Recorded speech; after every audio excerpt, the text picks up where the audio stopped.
The conference room on the 12th floor of Sterling Development hummed with the quiet expectation of a deal about to close. Richard Harper had spent months wearing down his mother, and today he sat across from her, certain he'd won. Finally, she'll sign it over and we'll walk away with everything. And she won't even know how badly she's been played.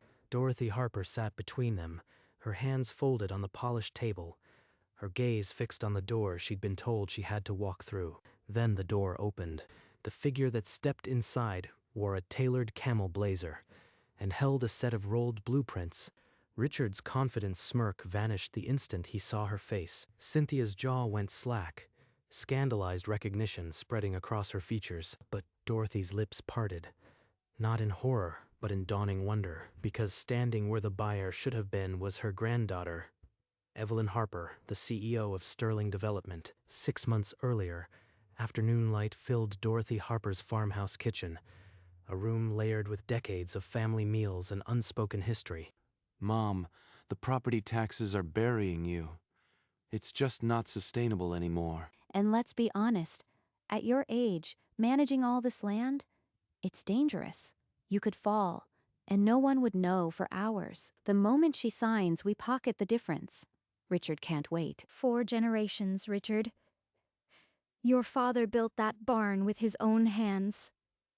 This isn't just land, it's our story. Dad's been gone 15 years, Mom. A developer is offering top dollar. Think about your future. Our future. He pushed a glossy brochure across the table. Sterling Development. Generous terms. It promised. Lucrative. They don't see the land. They see an inheritance they can't wait to spend. This isn't just for us, Mom. This is your chance to finally do something for the family. Dorothy sat alone as their car pulled away, the brochure untouched, the kitchen's silence pressing in like a verdict she'd never asked for. That evening, Evelyn Harper steered her sedan down the familiar gravel drive, dust rising in the golden light. Grandma sounded tense on the phone. I need to see what's going on. As she parked, a sleek sedan passed her heading out. Richard and Cynthia, their faces hidden behind tinted glass. Uncle Richard, here. That can't be good. Inside, Dorothy sat with the untouched brochure, her hands trembling slightly. She looked up, and her composure cracked. Evelyn, they want to sell everything. He says it's the only way. Evelyn's eyes fell on the brochure. Sterling Development. The logo she saw every day on her own letterhead. My company. They're trying to buy Grandma's land through my own firm. Grandma, what did he offer you? Tell me everything. As Evelyn wrapped her arms around her grandmother, she swallowed a truth she couldn't yet speak and began to plan. By midnight, Evelyn sat alone in her corner office, the city lights flickering like distant candles far below. On her screen, the Sterling Development purchase file glowed, an unsolicited offer for her grandmother's land, initiated by Richard Harper. 300,000, half what it's worth. He's trying to rob her blind, but they don't know who holds the pen. Not yet. She picked up the phone and dialed her acquisitions director. The Harper property. I'll handle this one personally. No one else touches it. She didn't explain why. She didn't have to. In her firm, her word was law. I'll let the deal move forward, but on my terms. I'll pose as a buyer's rep and see exactly what they're planning. And when the moment comes, I'll reveal the truth and protect what's ours. The office clock ticked past 1.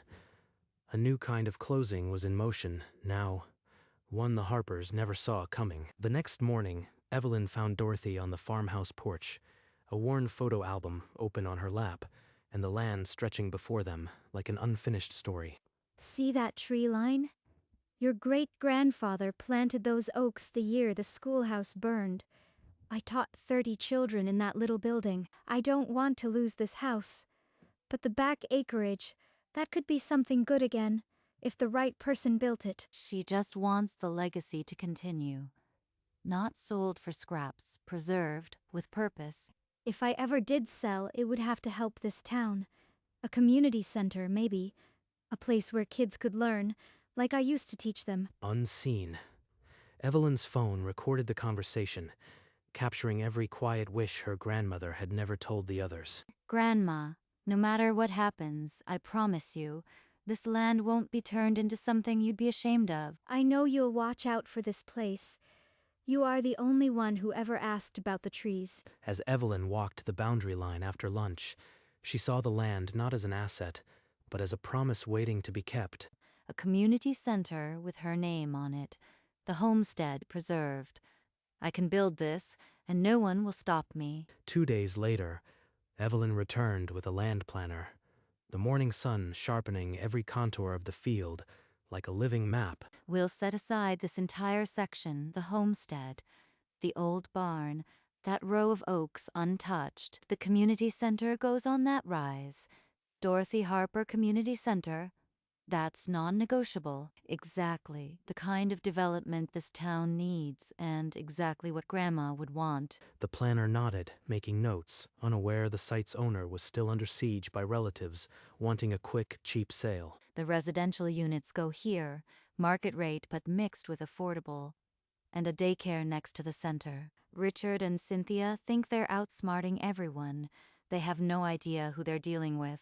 That evening, in her office, she pinned the annotated survey to the wall, the community center circled in red, the homestead bordered in gold. This isn't just a project anymore. It's a promise I am going to keep. She didn't yet know how exactly the endgame would play out, but one thing was certain: the closing would be a reckoning. At a diner on Route 7, Richard and Cynthia Harper slid into a booth across from a smiling Sterling representative. 300,000 is more than fair for that patch of dirt. She's lucky to get it. And after taxes and fees, the net will be even less. She understands that, right? The representative smiled blandly and made a note on her tablet. As soon as the check clears, we'll take our cut. Debt cleared. And a nice vacation. The rep tapped her screen, recording every greedy word through a hidden microphone. So we're agreed. We bring Mother next week. She signs. We walk away. The rep nodded once, sliding a draft agreement across the table. This is almost too easy. The old fool has no idea what she's sitting on. In her office, Evelyn listened to the live feed, her expression cold and satisfied. Richard slapped the offer down on the kitchen table, the Sterling logo crisp and demanding attention. 300,000, Mom. It's generous, and it's final. Just sign. That's less than half what the neighbor's acreage sold for last year. I am not senile, Richard. Ridiculous. This isn't a social call. We're trying to save you from foreclosure. Dorothy's hand trembled above the signature line, her instincts screaming a warning she couldn't name. Then the door creaked open. The Sterling representative stepped in, a dark-haired woman in glasses, composed and deliberate. Grandma, please don't sign. Just a few more weeks, and you'll never have to lift a pen for them again. Mrs. Harper, a decision this important shouldn't be rushed. Sterling encourages you to think it over. No strings, no pressure. Who do you think you are? We've already agreed on the terms. The rep's calm smile didn't waver. Dorothy set the pen down, and the crisis passed, for now. That evening, Evelyn found Dorothy in the living room, the last light of dusk falling across her worried face. I don't trust your Uncle Evelyn. He's hiding something. I see it in his eyes. She's right. But if I tell her everything now, Richard will just find another way to rob her. If I sign that paper, I lose the only place that still holds your grandfather's voice in the walls. Grandma, you don't have to sign anything you don't believe in. Ever. Her voice was steady, but inside, the words she couldn't say burned like swallowed fire. The next afternoon, she sat in a quiet law office, finalizing the irrevocable trust that would shield her grandmother's legacy. The trust was ironclad. Dorothy would keep the homestead for life. The land developed only for community good, with Evelyn as steward. Now, no one can touch it. Not Richard, not anyone. But I still can't tell her. The trust was sealed, a silent guardian awaiting the moment Evelyn could finally stand and tell the truth. 2 days later, in Richard's home office, A single document lay on the desk, a forged power of attorney, bearing a signature that was never Dorothy's. Just a little insurance. Mother would never notice, and we'll be out of debt by spring. And if anyone questions it, I am a notary. My stamp makes it official. The next morning, that forged document arrived at Sterling Development via courier. Evelyn's acquisitions rep brought it to her office, her face pale. They actually forged her name. They've just handed me the weapon I needed. That evening, she recorded a carefully worded call to Richard. Look, we're just helping Mother through a complicated process. She'd sign if she could, but you know how difficult she's gotten. Admission recorded. Fraud, forgery, and exploitation all on tape. He's done. The digital file was locked in a secure folder. The trap was set, and the next time the Harpers gathered, it would spring. 3 days later, the Sterling rep summoned Richard and Cynthia to the same diner booth, her smile noticeably thinner. We already signed the deal. What's the holdup? The rep folded her hands, voice flat. Sterling's legal team has flagged certain documentation inconsistencies. The power of attorney needs verification. Verification. Oh God, they might check the notary stamp. That's absurd. Everything is perfectly in order. My mother's signature is on file. The rep didn't blink. We'll proceed, but expect delays. Sterling doesn't rush when something smells off. In her office, Evelyn watched the live feed, a tight smile at the corner of her mouth. Squirm. The tighter you squirm, the easier it'll be to break you when the time comes. She picked up her phone and dialed her lawyer. Set the closing. Same room, same time, but I'll be the one walking through the door. The closing was inscribed on the calendar in red ink. Exactly 2 weeks away. The Harpers had no idea it was their final performance. Evelyn signed the irrevocable trust document as trustee, her pen scratching with finality. Then she unrolled the blueprints for the Dorothy Harper Community Center, tracing the outline of the future Great Hall. She wrote her grandmother a letter, explaining everything, then sealed it in an envelope she'd never send. I'll tell her face to face. She deserves that much. Friday, 10 o'clock. The conference room is booked. In her private office, she faced the mirror, repeating the words she'd practiced for 2 weeks. My name is Evelyn Harper, and I am the CEO of Sterling Development. She placed the forged document, the incriminating recording, and the trust papers into a single leather folder. This is for you, Grandma. Everything changes on Friday. The city glittered below, unaware that in 48 hours, a family's legacy would shift. 2 days before the closing, Dorothy's voice came through. Evelyn's phone, thin and frayed like an old thread about to snap. Evelyn, I can't do it. I feel like I am being pushed off my own land. The words hung between them, heavy with decades of love and a future about to collide. Grandma, listen to me. I will be at that meeting. I won't let anyone pressure you into something you don't want. I want to tell her the truth, but she needs to hear it in person, with everyone watching.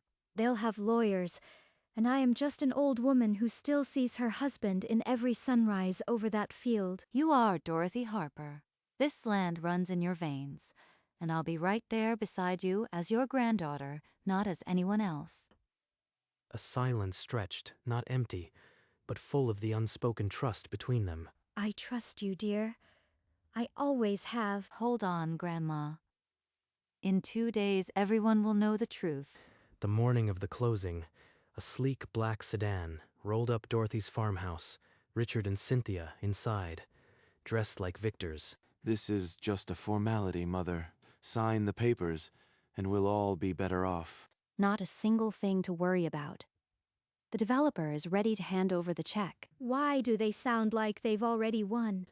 Dorothy clutched her worn leather purse, her knuckles white as the fields blurred past the window across town. Evelyn stood before her office mirror, the morning sun glinting off the gold watch on her wrist. Today, I stop pretending for Grandma. She slipped on the camel blazer, the fabric settling on her shoulders like armor. She picked up the leather folder, the one containing the trust, the forged document, and the recording. Let them think they're about to cash in. The moment that door opens, everything they thought they knew shatters. The sedan sped down the highway, the city skyline rising ahead. Inside, Richard Harper's voice dropped low, but not low enough. Once the check clears, we transfer our cut first, 50,000 each. Mother won't even notice what's missing. She should be grateful we're handling the details. At her age, she'd lose the land to taxes anyway. What do you mean, your cut? Nothing for you to worry about, Dorothy. We're just compensating ourselves for all the paperwork we've done. They planned to steal from me from the very beginning. My own son. Mother, don't get worked up. This is complex business. Just trust us. Dorothy didn't answer. She turned her face to the window, her jaw set like granite. The Sterling Tower loomed ahead, its glass face reflecting the morning sun like a mirror held up to their greed. Evelyn told me she'd be here. Whatever happens in that room, I am not signing a thing until I see her face. The conference room was all glass and chrome, the long table gleaming under soft recessed lights. Richard Harper strode in first, adjusting his tie with a victor's confidence. Sit here, Dorothy, right next to the representative. Dorothy allowed herself to be guided, her hands primly folded on the table's polished surface. In an hour, this check clears. Then the real celebration begins. The Sterling representative, seated across from them, smiled a smile that didn't reach her eyes. Then, leaning forward, she folded her hands and said the words that made Richard's blood rush. The CEO of Sterling Development will be joining us personally to oversee the finalization. The CEO must be some big shot. Fine, let's get the stiff signature over with. Evelyn said she'd be here. Where is she? The door handle turned with a soft click, and the room's collective breath caught. In the threshold stood Evelyn Harper, her camel blazer crisp, her expression unreadable. Evelyn? This is impossible. She's supposed to be at some cubicle somewhere. What is she playing at? She'll ruin everything. She walked past them without a glance, each step measured, until she reached the head of the table. Evelyn, this is a formal closing. You have no right to be here. Actually, Uncle, I have every right. I am the CEO of Sterling Development. Dorothy's eyes widened. Then a quiet, fierce pride settled over her features. She kept her promise. She's been protecting me all this time. The weight of 6 months of secrets lifted in that silence, ready to be spoken. She slid a crisp document across the table. A Sterling real estate trust offer for $600,000, full market value. The homestead stays in your name. Grandma, forever. The unused acreage will become the Dorothy Harper Community Center. You listened. That's all I ever wanted. This is insane. You can't just override our deal. Evelyn lifted the forged power of attorney, the signature a clumsy imitation of Dorothy's careful hand. Forgery, Uncle. A felony. But I have more. She placed her phone on the table and pressed play. Richard's own voice filled the room, confessing he'd help Mother with the paperwork. You recorded me? You treacherous. Richard, stop. She's got us. She's got us. The room held its breath, the Harper family's future balancing on a knife's edge. This is betrayal. Family betrayal. You'll never get away with this. Cynthia lunged for the trust document, but Evelyn slid it out of reach without flinching. Enough. Both of you. Sit down. Now, Evelyn, I always knew you were the one who would keep this family's story alive, not sell it for scraps. With a steady hand, Dorothy signed the irrevocable trust, naming Evelyn Harper as steward of the land. Then she turned and pulled her granddaughter into an embrace that needed no words. It's over. Everything we planned. Gone. This land now belongs to the future. And Evelyn will make sure that future is good. The trust is irrevocable. Dorothy Harper's legacy is set in stone. The ink dried on the trust, and in that moment the Harper family's direction changed irrevocably. You have a choice. Walk out now and never contest this trust, or I hand this recording to the district attorney. You wouldn't dare. We're family. Family doesn't lie, forge and steal. You did all three. Richard grabbed Cynthia's arm, his shoulders slumping under the weight of a fight he could never win. The door clicked shut behind them, and the room exhaled. Evelyn gathered the signed trust and handed it to the waiting notary. With a heavy stamp, the trust became an unbreakable legal reality. Dorothy Harper's homestead, her legacy, her name. Your grandfather is smiling down on you today, Evelyn. I just know it. He built this place, and we kept our promise. Now the whole town will know your story. The conference room emptied, but the land outside waited, ready for the groundbreaking that would bear one name, not two greedy wanderers. Months later, under a bright autumn sky, the field once threatened by greed was filled with townspeople holding golden shovels. Dorothy Harper, her hand steady despite her years, broke ground first, a single shovelful that carried the weight of generations. This is for the children who will learn here, and for the generations I won't live to see. Your name will be on the cornerstone, Grandma, and in every story this town tells. As the first steel beam rose against the blue horizon, Evelyn watched a promise take physical form.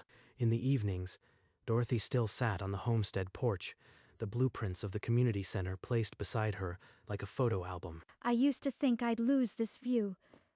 Now I know it will outlast me. Evelyn stood at the porch rail, looking out over the land that no one would ever steal again. The community center's foundation was poured on a Tuesday, the cornerstone reading a single name, and in that name, the Harper legacy was no longer a burden to be sold, but a promise to be shared. On the day the Dorothy Harper Community Center opened, the whole town gathered under white streamers and a bright autumn sky. I never dreamed I'd see my name on a building built for children's laughter. She pulled the ribbon cross, and the doors swung open, revealing the great hall that would hold 1,000 stories. She kept her promise to this land. I just made sure the world knew it. When the evening came, and the celebration quieted, they returned to the old homestead porch. All those months I was afraid, and you were already building the answer. I just remembered what you taught me. Family protects family. Below them, the community center's windows glowed against the dusk, and the land stretched on, unchanged yet transformed. The Harpers had tried to cash out on a story, but Evelyn had written a better one. She kept her promise, and that was enough.